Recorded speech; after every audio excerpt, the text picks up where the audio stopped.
പ്രകൃതി കനിഞ്ഞനുഗ്രഹിച്ച ഒരു മനോഹരമായ ഗ്രാമത്തിലേക്ക് സ്വാഗതം.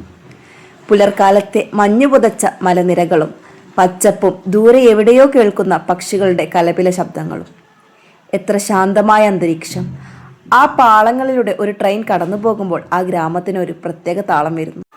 കൃഷിയാണ് ഈ നാടിൻ്റെ ജീവൻ. കോരിച്ചൊരിയുന്ന മഴയത്തും മണ്ണിൽ പണിയെടുക്കുന്ന കർഷകരെ കണ്ടോ? കാളകളെ പൂട്ടി പാടം ഉഴുതുമറിക്കുന്ന ആ കാഴ്ച നമ്മുടെ പാരമ്പര്യത്തിൻ്റെ നേർചിത്രമാണ്.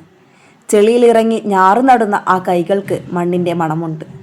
മലനിരകളുടെ താഴ്വാരങ്ങളിൽ വിരിഞ്ഞു നിൽക്കുന്ന സൂര്യകാന്തി പൂക്കൾ, കാറ്റിലാടുന്ന നെൽക്കതിരുകൾ. പ്രകൃതി ഇവിടെ ഒരു ചിത്രകാരനെ പോലെ വിസ്മയങ്ങൾ ഒളിപ്പിച്ചു വെച്ചിരിക്കുന്നു. വൈക്കോൽ മേഞ്ഞ ആ കൊച്ചുകുടിലുകൾ നമുക്ക് പകർന്നു നൽകുന്നത് വലിയൊരു സമാധാനമാണ്. മഴ ചാറുന്ന ഇടവഴികളിലൂടെ കുടപിടിച്ച് നടന്നു പോകുന്ന ഗ്രാമീണർ, പരസ്പരം താങ്ങായി ജീവിക്കുന്ന ആ മനുഷ്യർ, കാർഷിക ഉപകരണങ്ങളുമായി പണി കഴിഞ്ഞ് തിരികെ പോകുന്ന കാഴ്ചകൾ മനസ്സിന് കുളിർമ നൽകുന്നവയാണ്. വീണ്ടും മഴ പെയ്യുന്നു. മേൽക്കൂരയിൽ വീഴുന്ന മഞ്ഞുതുള്ളികളുടെ സംഗീതം, പാടത്ത് മേയുന്ന പശുക്കളും മഴ നനഞ്ഞു നിൽക്കുന്ന മരങ്ങളും എല്ലാം ചേർന്ന് ഈ ഗ്രാമത്തെ ഒരു സ്വർഗമാക്കി മാറ്റുന്നു.